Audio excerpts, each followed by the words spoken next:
ಭ್ರಷ್ಟಾಧಿಕಾರಿಗಳಿಗೆ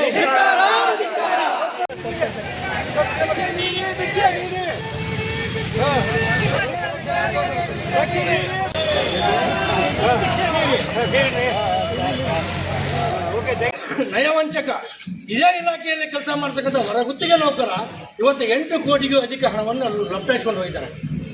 ನಾವೊಂದು ಪೊಲೀಸ್ ಇಲಾಖೆಯನ್ನು ಒಂದು ವಿನಂತಿ ಮಾಡ್ಕೊತೀನಿ, ಸರ್ಕಾರಕ್ಕೂ ಒಂದು ವಿನಂತಿ ಮಾಡ್ಕೊಡ್ತೀನಿ.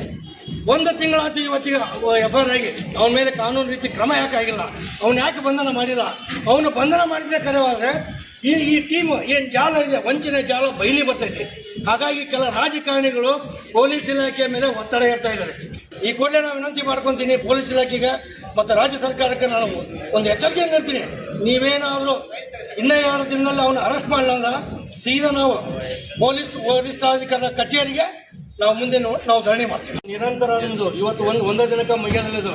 ಆ ವಂಚಕನನ್ನು ಅರೆಸ್ಟ್ ಮಾಡಬೇಕು. ಅರೆಸ್ಟ್ ಮಾಡಲ್ಲ, ನಾಳೆ ಹೋಗಿ SP ಮುಂದೆ ನಾವು ಧರಣಿ ಕೊಡ್ತೀವಿ.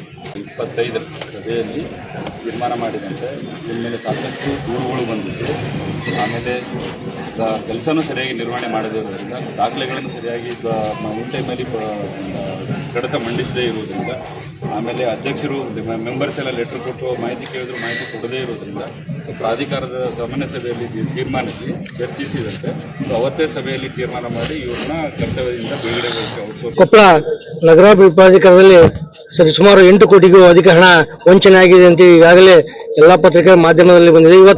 ಅದಕ್ಕೆ ನಾವು ಕರ್ನಾಟಕ ನವನಿರ್ಮಾಣ ಸೇನೆಯಿಂದ ಭಿಕ್ಷೆ ಎತ್ತಕತ್ತೀವಿ. ಭ್ರಷ್ಟ ಅಧಿಕಾರಿಗಳಿಗೆ, ಪ್ರಾಧಿಕಾರದ ಭ್ರಷ್ಟ ಅಧಿಕಾರಿಗಳಿಗೆ ಭಿಕ್ಷೆ ಎತ್ತುವುದರ ಮೂಲಕ ಹಣ ಕೊಡ್ತೀವಿ. ನೀವು ಯಾವುದೇ ಕಾರಣಕ್ಕೆ ಬಡವರ ದುಡ್ಡನ್ನು ಲೂಟಿ ಮಾಡ್ಬಿಡ್ರಿ, ನಾವೇ ನಿಮಗೆ ಲಂಚ ರೂಪದಲ್ಲಿ ನಾವು ಭಿಕ್ಷೆ ಎತ್ಕೊಂಡ್ಬರ್ತೀವಿ. ಯಾಕಂದ್ರೆ ಇವರು ಭಿಕ್ಷುಕರನ್ನ ಕಡಿಯಾಗಿದ್ದಾರೆ. ಭ್ರಷ್ಟಾಧಿಕಾರ ಕೊಪ್ಪಳ ಜಿಲ್ಲೆ ಹೇಗಾಗಿದೆ ಅಂದ್ರೆ ಒಂಥರ ಆಶ್ರಯ ತಾಣ ಇದ್ದಂಗ. ಭ್ರಷ್ಟಾಚಾರದ ಆಶ್ರಯ ತಾಣ ಇದೆ. ರತ್ನಗಂಬಳಿ ಹಾಯಿಸ್ಕೊಡ್ತಾರೆ ರಾಜಕಾರಣಿಗಳು, ಇವರು ಬಂದು ಹೆಸರು ಜೀವನ ಮಾಡ್ತಾರೆ. ಹಾಗಾಗಿ ನಾನು ರವೀಂದ್ರ ಕುಮಾರ್, ಈ ವಂಚನೆ ಪ್ರಮುಖ ಆರೋಪಿ ರವೀಂದ್ರ ಕುಮಾರ್ನ ಈ ಕೂಡಲೇ ಬಂಧನ ಮಾಡಬೇಕು. ಆ ಬಂಧನ ಮಾಡಿದ್ರೆ ಮಾತ್ರ ಈ ಹಿಂದಿನ ಜಾಲ ಯಾರ್ಯಾರಿದ್ದಾರನ್ನ ಸ್ಪಷ್ಟವಾಗಿ ಬಹಿರಂಗ ಆಗುತ್ತೆ. ಅಲ್ಲಿವರೆಗೆ ಯಾಕಂದ್ರೆ ನನಗೆ ಸ್ಪಷ್ಟ ಮಾಹಿತಿ ಬಂದಿರಪ್ಪ, ಇಲ್ಲಿರ್ತಕ್ಕಂಥ ಜನಪ್ರತಿನಿಧಿಗಳು, ರಾಜಕಾರಣಿಗಳು ಅವನ್ನೆಲ್ಲ ಬಂಧಿಸಬೇಡ್ರಿ, ಅರೆಸ್ಟ್ ಮಾಡಬೇಡ್ರಿ ಅಂತೇಳಿ ಪೊಲೀಸ್ ಇಲಾಖೆ ಮೇಲೆ ಒತ್ತಡ ಇರಕತ್ತಾರೆ. ಈ ಕೂಡಲೇ ನಾನು ಪೊಲೀಸ್ ಇಲಾಖೆ ಮಾನ್ಯ ಪೊಲೀಸ್ ವರಿಷ್ಠಾಧಿಕಾರಿಗಳಿಗೆ ಮತ್ತು IG ಸಾಹೇಬರಿಗೆ ವಿನಂತಿ ಮಾಡಿ. ಅಲ್ಲ, ಎಲ್ಲರೂ ಬಂತು ಜನಪ್ರತಿನಿಧಿಗಳು, MLA, MLC, ಮಿನಿಸ್ಟರ್ ಎಲ್ಲರೂ ಬಂದು ಜನಪ್ರತಿನಿಧಿ ಅವರೇ ಅಲ್ಲ. ಹಾಗಾಗಿ ನಾನು ಅವ್ರಿಗೂ ಕೂಡ ವಿನಂತಿ ಮಾಡಿದ್ದೆ.